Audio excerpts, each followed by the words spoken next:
औज़ुबिल्लाहिमिनश्शैतानिर्रजीम बिस्मिल्लाहिर्रहमानिर्रहीम। आज नेक्स्ट हम आज से MCQs की पूरी एक सीरीज़ स्टार्ट करने वाले हैं। हर सब्जेक्ट से इम्पोर्टेंट जो सब्जेक्ट होते हैं for any competitive exam preparation like PPSC for upcoming preparation of lecturer mathematics and federal वालों ने भी तो लेक्चरर की जो अनाउंसमेंट कर दी है, उन फेडरल का भी ऐड आ चुका है लेक्चरर फीमेल का, तो उनकी तैयारी के लिए क्योंकि फेडरल और PPSC वाले ये कम्पिटिटिव एग्जाम जो भी होता है वो MCQs टाइप ही क्वेश्चंस लिए जाते हैं, तो उन्हीं की प्रिपरेशन क्योंकि इस चैनल का पर्पस है मेन। तो मेरा नेक्स्ट अब ये सीरीज में सिर्फ MCQs पे ही अब ऑनवर्ड काम होगा, और MCQs में जो कॉन्सेप्ट हम जिस कॉन्सेप्ट से लिया जाएगा कोशिश होगी कि उन कॉन्सेप्ट को भी साथ साथ ही कवर कर लिया जाए। तो so let's start. In short बताने का मकसद सिर्फ यहाँ यही है कि मैं अब MCQs टाइप के क्वेश्चंस लिया करूँगी ऑनवर्ड्स अब, और क्योंकि चैनल का पर्पस ही यही है।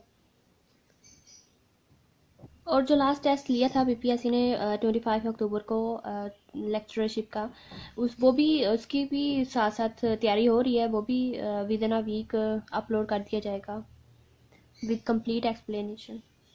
टाइम उसको अब तक अपलोड इसलिए नहीं किया क्योंकि जितना कोशिश होती है कि कम टाइम में ज़्यादा अच्छे से कवर हो जाए और बहुत मतलब डिटेल में भी जाए, और कम वक्त में जितना अच्छा उसके बारे में मटेरियल इकट्ठा हो जाए और ज़्यादा अच्छे तरीके से आपके सामने पेश कर दिया जाए, क्योंकि चैनल तो और भी बहुत हैं, बहुत से लोग इस पे काम कर रहे हैं। तो ये मेरा मकसद ये होता है कि वो चीज़ जो आपको रिक्वायर रहती है सोल्यूशन ही सिर्फ शेयर ना किया जाए, और सोल्यूशन से रिलेटेड कुछ इन्फॉर्मेशन और कुछ ऐसे की पॉइंट्स भी आपको बताए जाएं जो आपको हेल्प कर सके for any exam, for any competitive exam preparation. कि अभी मैं कम्प्लेक्स एनालिसिस पे काम कर रही हूँ, तो ये जो मैंने स्टार्ट लिया MCQs का, MCQs क्वेश्चंस बनाने का, वो मैंने कम्प्लेक्स एनालिसिस से ही लिया है क्योंकि अभी हमने उसको कवर किया, तो उसी पे बेस्ड कुछ मैंने ये MCQs लिए हैं। सो हम स्टार्ट करते हैं। Let f of z be है कम्प्लेक्स वैल्यूड फंक्शन। हमारे पास एक फंक्शन एफ ऑफ जी जो है वो कम्प्लेक्स वैल्यूड फंक्शन है, और क्या है कि z is equal to a. हमारे पास अगर कोई एक पॉइंट है, फंक्शन हमारा पास कम्प्लेक्स वैल्यू फंक्शन है, z is equal to a is a zero of f of g, और ये बता भी दिया जो मुझे यहाँ पॉइंट किया गया फंक्शन का जीरो है। जीरो ऑफ अ फंक्शन को अगर आपने पता है आपको इस डेफिनेशन का, जीरो ऑफ अ फंक्शन क्या होता है किसी कम्प्लेक्स वैल्यू फंक्शन का, तो आप इस क्वेश्चन को इजीली सॉल्व कर पाएंगी। देखिए फंक्शन कम्प्लेक्स वैल्यू फंक्शन है and z is equal to is a zero of f of z, then उस पॉइंट पे ये बता भी दिया जो फंक्शन, ये जो पॉइंट है जीरो है फंक्शन का, उस क्या मतलब होता है कि कोई पॉइंट फंक्शन हो, उस एक पॉइंट है, उस वो बताया है कि ये पॉइंट उस फंक्शन का जीरो है, तो जीरो पॉइंट या जीरो ऑफ एफ ऑफ जी का क्या मतलब होता है? क्या वो उस पॉइंट को उस फंक्शन के अंदर रखने पे वैल्यू जीरो आएगी, या नॉन जीरो आएगी, या टू आएगी ऑलवेज, या वो खुद ए ही आ जाया करेगा? तो ये डेफिनेशन है पूरी जीरो ऑफ फंक्शन। आप बुक निकाल के देखें क्या होती है कि उस जो जीरोस ऑफ अ फंक्शन होता है उसका मतलब होता है कि उस पॉइंट को उस फंक्शन के अंदर आप रखें तो फंक्शन आपको वैल्यू जीरो देता है। सो इसका फर्स्ट ऑप्शन राइट ऑप्शन है कि जीरो ऑफ अ फंक्शन कोई पॉइंट दें और कहा जाए कि ये उस फंक्शन का जीरो है, या जीरो आपने फंक्शन का निकालना है कोई पॉइंट, तो पॉइंट आप रखते जाएं जिस पॉइंट पे वैल्यू उस फंक्शन का हमें जीरो देगा वही पॉइंट जो होगा इस फंक्शन का जीरो कहलाएगा। सो यहाँ हमारा फर्स्ट ऑप्शन राइट बनता है। नेक्स्ट है कि if f of a is equal to zero, कि हमने कोई पॉइंट ए रखा उस फंक्शन के अंदर, वो जीरो वैल्यू फंक्शन दे रहा है और उसका फर्स्ट डेरिवेटिव भी जीरो है, बट उसका सेकंड डेरिवेटिव अगर जीरो नहीं है, but f double prime of a not equal to zero, then zero is called of order. फिर अभी हमने पढ़ा फंक्शन ऑफ जीरो कहता है कि इस पॉइंट का फंक्शन के अंदर रखें और फंक्शन हमें वैल्यू जीरो दे रहा है, तो ये पॉइंट जो होता है हमारे पास इस फंक्शन का जीरो होता है। अब नेक्स्ट अब ये क्वेश्चन लिया मैंने ऑर्डर ऑफ जीरो। ये जीरो का ऑर्डर का क्या मतलब होता है कि फर्स्ट डेरिवेटिव भी जीरो है, सेकंड डेरिवेटिव जीरो नहीं है, तो मतलब सेकंड डेरिवेटिव से पीछे उसका फर्स्ट डेरिवेटिव जीरो है, फंक्शन खुद उस पॉइंट पे जीरो है, तो हमें ये फिर कहेंगे कि ये जीरो है ऑफ ऑर्डर टू का, तो हमारे पास सेकंड ऑप्शन इसका राइट बनता है। फॉर एग्जांपल अगर ये सेकंड डेरिवेटिव जीरो हो जाता है लेकिन उसका थर्ड डेरिवेटिव उस फंक्शन में उस पॉइंट को रखें, पहले उस फंक्शन का थर्ड टाइम डेरिवेटिव लें, फिर उस पॉइंट को उसके अंदर रख के चेक करें क्या वो जीरो आता है या नहीं। अगर वो थर्ड टाइम उसका डेरिवेटिव लिया आपने, वो जीरो नहीं आता, लेकिन सेकंड भी जीरो हो जाता है और फर्स्ट डेरिवेटिव भी उस पॉइंट पे जीरो हो जाता है और वो खुद भी उस पॉइंट को फंक्शन के अंदर रखे तब भी वो जीरो दे रहा है, तो फिर क्योंकि थर्ड डेरिवेटिव जीरो नहीं है, फिर उसे कहेंगे वो जीरो तो है फंक्शन का और जीरो ऑफ ऑर्डर 3 होगा। ये ऑर्डर निकालने वाली बात। अगर आपने फंक्शन के जीरो निकालने तो उस फंक्शन पे उसकी वैल्यू जीरो होगी। कोई भी आपको ऑप्शन में पॉइंट दे दिए जाएंगे, फंक्शन के अंदर आके देख लें, जिस पे फंक्शन वैल्यू जीरो देगा वो पॉइंट उस फंक्शन का जीरो हो जाया करेगा। और अगर आपने जीरो का ऑर्डर निकालना है तो उसका डेरिवेटिव लेके फंक्शन जो हमें ऊपर गिवन होगा उस फंक्शन के अंदर, तो पहले आप उसका डेरिवेटिव लेते जाएं, जिस डेरिवेटिव लेके फिर आपने वो पॉइंट उसके अंदर आके चेक करना है। तो मतलब थर्ड ऑर्डर का है तो उसका फर्स्ट डेरिवेटिव भी जीरो होगा, सेकंड डेरिवेटिव भी जीरो होगा और फंक्शन पे खुद उसकी वैल्यू भी जीरो होगी। और अगर फोर्थ ऑर्डर का जीरो है तो थर्ड भी जीरो होगा, सेकंड डेरिवेटिव भी उस पॉइंट पे जीरो होगा, फर्स्ट टाइम भी डेरिवेटिव, वो उससे पीछे सारे जीरो होंगे खुद उस पॉइंट। यह मैं आपको एग्जांपल देके बताती हूँ। फॉर एग्जांपल मेरे पास एक पॉइंट ए है, फंक्शन के ये पॉइंट इस फंक्शन का जीरो है, इस पे मतलब ये फंक्शन का ये पॉइंट रखने पे इसकी वैल्यू जीरो आ रही है और इसका फर्स्ट डेरिवेटिव भी उस फंक्शन पे जीरो दे रहा है और सेकंड डेरिवेटिव भी जीरो आ रहा है और इसके सारे derivatives f n minus one तक उस फंक्शन के जीरो आ जाते हैं, लेकिन एफ एन पे उसका डेरिवेटिव nth डेरिवेटिव पे उस फंक्शन की वैल्यू जीरो नहीं है, तो हम कहेंगे a is a zero of function f of z of order n का। हमारे पास एन पे जीरो नहीं है, लेकिन एन पे उसकी वैल्यू जीरो नहीं है, लेकिन उससे पीछे सारे जो है उस पॉइंट पे फंक्शन हमें जीरो दे रहा है, फर्स्ट सारे डेरिवेटिव उस पॉइंट पे जीरो आ रहे हैं, लेकिन एफ एन पे डेरिवेटिव जीरो नहीं आ रहा है इसका nth डेरिवेटिव पे, तो एन ही इस फंक्शन का जीरो ऑफ ऑर्डर एन होगा। A is a zero of order n, मतलब उससे पीछे सारे जीरो है लेकिन एन पे जीरो नहीं है। आई थिंक आप समझ गए होंगे जो मैं बताना चाह रही हूँ यहाँ पे। नेक्स्ट एमसीक्यूज देखें। If function f of z ceases to be analytic, अगर वो फंक्शन एनालिटिक नहीं होता है at z is equal to a, मतलब ये इस पॉइंट पे कि अगर किसी फंक्शन किसी पॉइंट पे एनालिटिक अगर नहीं है ceases, then point z is equal to a is called. जिस पॉइंट पे फंक्शन एनालिटिक नहीं होता, बहुत अच्छे से आप समझ गए होंगे अब तक मैंने जितनी भी कम्प्लेक्स एनालिसिस को कवर किया है, कि जिस पॉइंट पे फंक्शन एनालिटिक नहीं होता वो पॉइंट फंक्शन की सिंगुलैरिटी कहलाती है। सिंगुलैरिटी की नेक्स्ट टाइप आ जाती है poles are movable and essential singularities. Function fails to be analytic as z is equal to then point z is equal to is called the singularity of the function f of z. ये zero नहीं होगा, continuous function नहीं होगा ना, जब उस point पे function analytic ही नहीं है तो हम डिफरेंशिएबिलिटी कंटिन्यूटी की बात भी उस पॉइंट पे नहीं करेंगे। जिस पॉइंट पे फंक्शन फेल हो जाता है एनालिटिक होने पे, या point where a function fails to be analytic, that point is called the singularity of the function f of z. Next question देखिए। For function f of z u of के of x y plus iota v of के y, मतलब इसके जो real and imaginary parts हैं function complex value function f of z के, वो next function है एफ एक्स एंड वाई के, is analytic in a domain D. और ये फंक्शन एफ ऑफ जी जो है किसी डोमेन डी के अंदर अगर एनालिटिक है, देन उस फंक्शन का मॉडुलस क्या होगा। ये हमें कहा गया कि एनालिटिक फंक्शन का मोड वैल्यू हमें क्या होती है, वो वेरिएबल होती है, कांस्टेंट होती है, लाइन होती है, पॉइंट होता है। तो ये कांस्टेंट के नेक्स्ट ये 2 रिजल्ट्स हैं जिसमें मैंने ये 2 क्वेश्चंस लिए हैं कि फंक्शन अगर एनालिटिक है तो उस फंक्शन का जो मोड होता है वो एक कांस्टेंट होता है।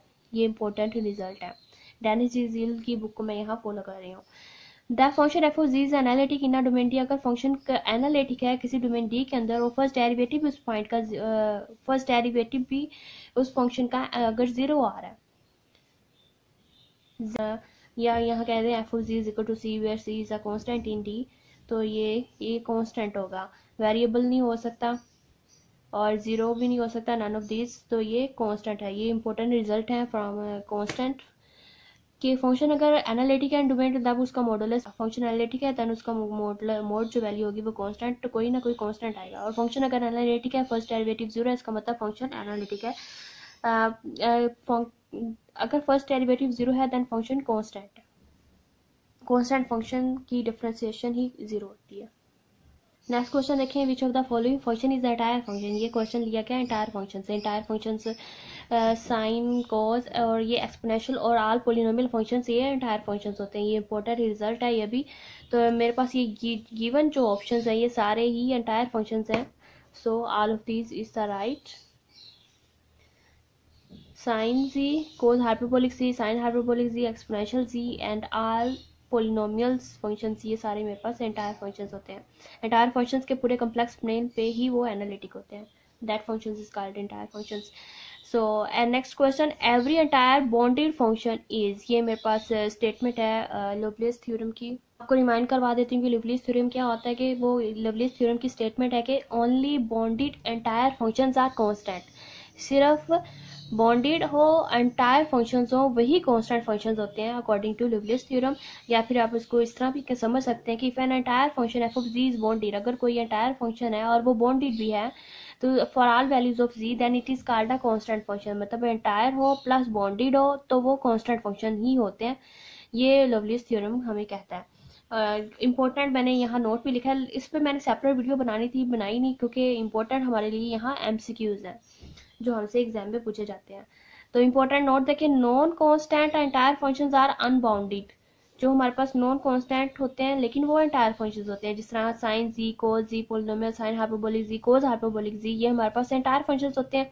अभी हमने क्वेश्चन को कवर किया ऐसे, ये हमारे पास एंटायर फंक्शंस है, एंटायर फंक्शंस है, लेकिन ये क्योंकि कांस्टेंट नहीं है तो ये हमारे अनबाउंडेड फंक्शंस हैं।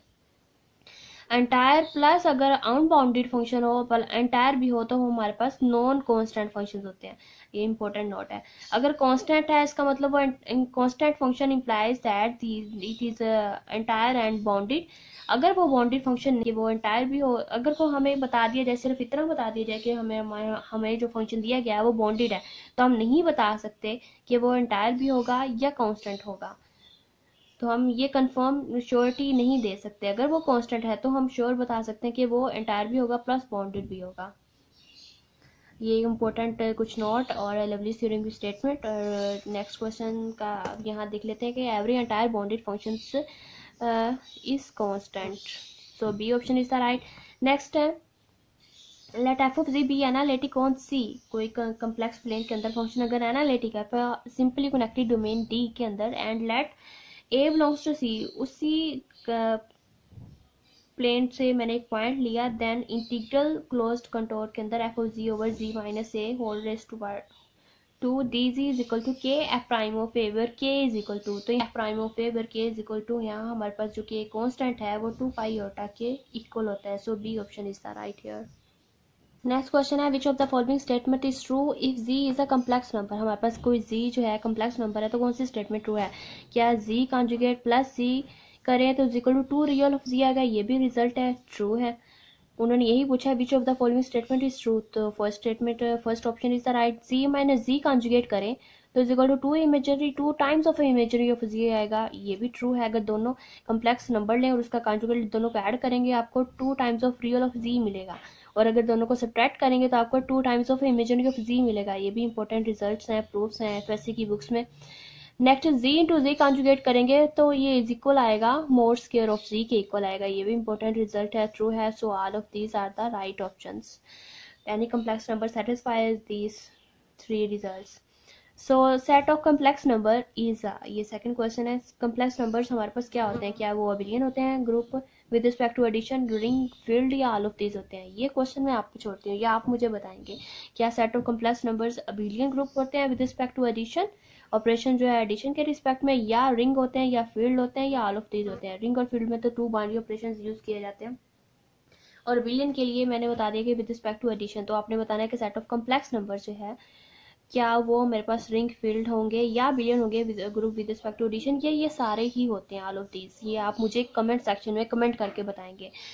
नेक्स्ट क्वेश्चन है, for complex number z at z is equal to r of cos theta plus iota sine theta, तो आर ये वैल्यू किसके इक्वल होगी? या मोड ऑफ जी के इक्वल होती है, ये आपको पता होगा।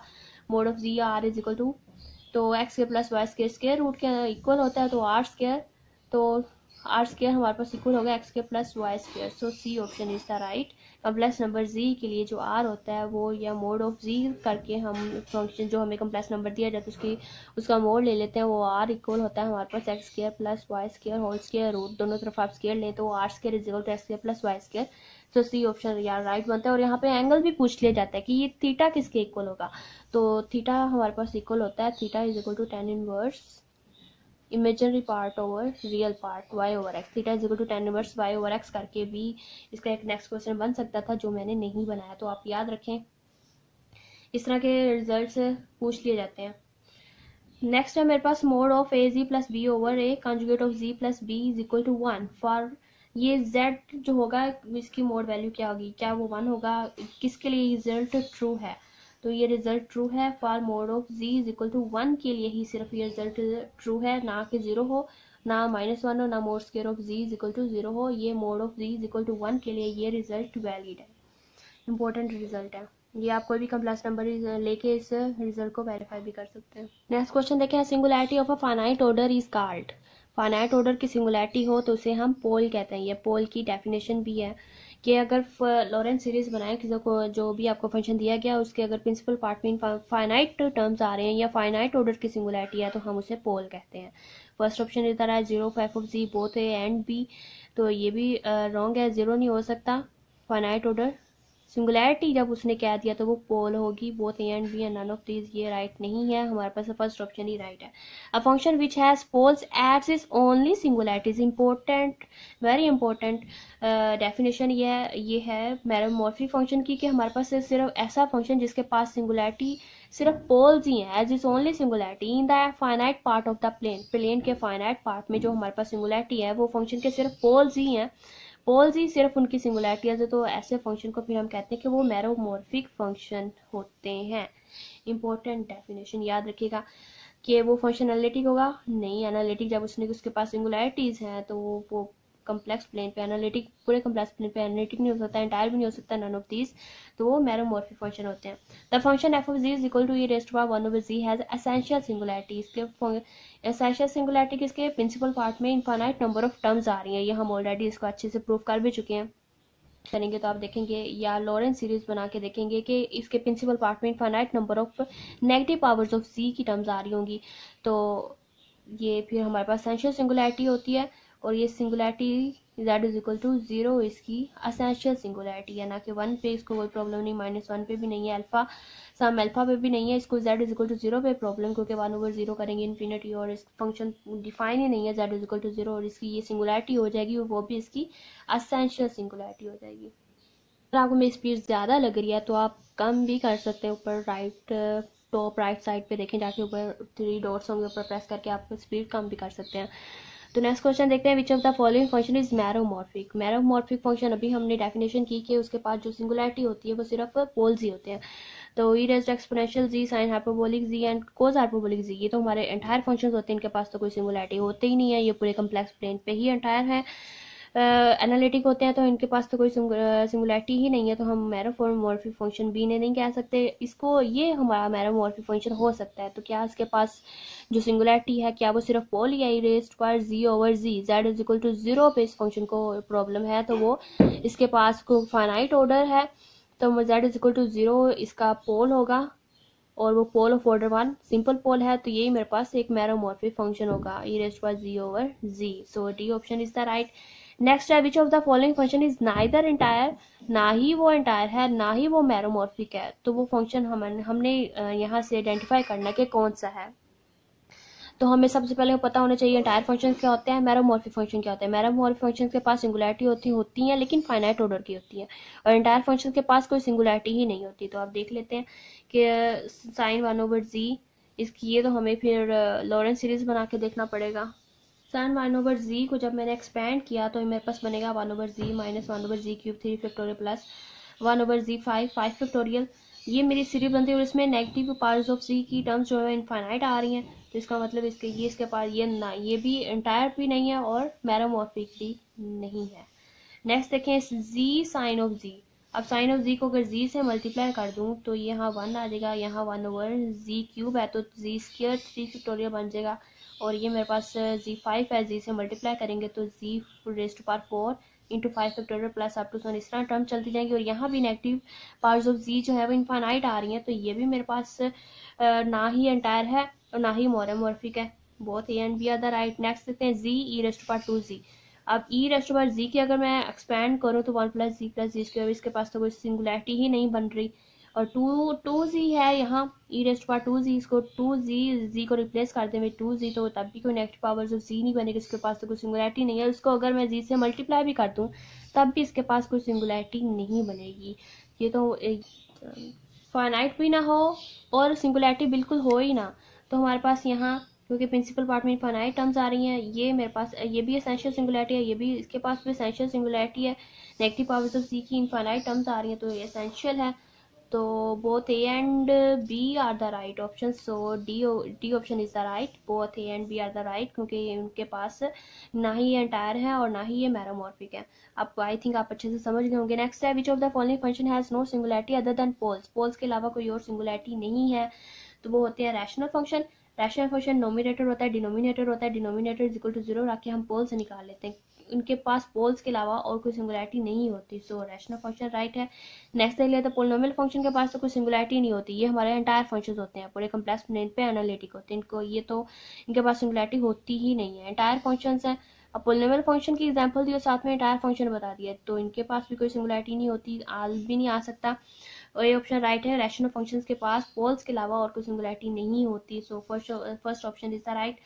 नेक्स्ट है singularity of cot of z are, cot of z को हम लिख सकते हैं cos of z over sine of z, and sine of z के जो जीरोज होते हैं वो एन पाई होते हैं, तो एन पाई इसकी सिंगुलैरिटीज होंगी। ऑप्शंस में देख लेते हैं, n pi B option is the right के एन पाई इसकी सिंगुलैरिटीज हैं और कोट ऑफ जी। अगर कोई टॉपिक और कंसेप्ट आपको अच्छे से समझ नहीं आया तो आप कमेंट सेक्शन में कमेंट करके पूछ सकते हैं, I will try my best to explain. So thank you for watching, please like and share with your friends, thank you. फिर अगर आपको मेरी ज़्यादा लगी है तो आप कम भी कर सकते हैं, कम करके भी आप अच्छे से वॉच करें, समझें, बहुत इंपॉर्टेंट मैंने ये कॉन्सेप्ट पे क्वेश्चंस लिए हैं एंड कि आपको अच्छे से समझ होनी चाहिए।